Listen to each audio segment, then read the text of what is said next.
सुनो, यह जिद्दी आदिम युग की गूंज है जो समय द्वारा सहेजे गए अतीत के ताने बाने में उलझी है।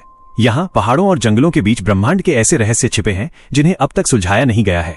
जगमगाती किंवदंतियां तारों की तरह हजारों शब्दों में लौटती हैं और इस काल्पनिक दुनिया में एक रूपरेखा बनाती हैं। इस पल मेरे साथ शान हाइजिंग पहाड़ों और समुद्रों के ग्रंथ की विशाल दुनिया में कदम रखें और सभ्यता की आदिम घटनाओं को महसूस करें।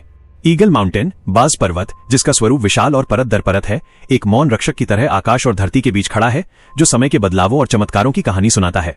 पहाड़ में ऐसे पेड़ हैं जो आपस में उलझकर उगते हैं, उनके तने मुड़े हुए और पत्तियां छत जैसी हैं। जब पहाड़ी हवा चलती है तो सरसराहट की आवाज आती है, जैसे कोई हजारों साल पुरानी धुन हो। पहाड़ में एक जादुई पक्षी रहता है, फेई। ये दिखने में बटेर जैसा है, लेकिन इसके पंख पीले हैं और चोंच लाल है। किंवदंती है कि इस पक्षी का मांस खाने से कुष्ठ रोग ठीक हो सकता है और शरीर के परजीवी खत्म हो सकते हैं।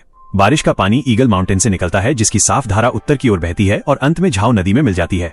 इस पानी के बीच एक जादुई जीव रहता है, रहस्यमयी बैंग्यू सीप मछली। ये दिखने में कार्प मछली जैसा है, लेकिन इसमें कछुए की विशेषताएं भी हैं। जब बाढ़ आने वाली होती है तो बैंग्यू भेड़ जैसी तेज आवाज निकालती है, शायद इसमें बाढ़ को भांपने की क्षमता है। और ईगल माउंटेन के घने जंगलों की गहराई में जुओनियो और जियानयांग आराम से रहते हैं। उनका होना इस पहाड़ को जीवन और जंगलीपन से भर देता है।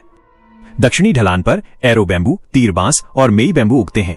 ये बांस न केवल ईगल माउंटेन का अनोखा दृश्य है, बल्कि इनमें अनंत मूल्य भी छिपा है। पहाड़ की उत्तरी ढलान पर ठंडे काले लौह अयस्क धूप में चमकते हैं, मानो वे धरती द्वारा छिपाया गया कोई रहस्य हो। पता ही नहीं चला और हमारी ईगल माउंटेन की यात्रा समाप्त हो गई।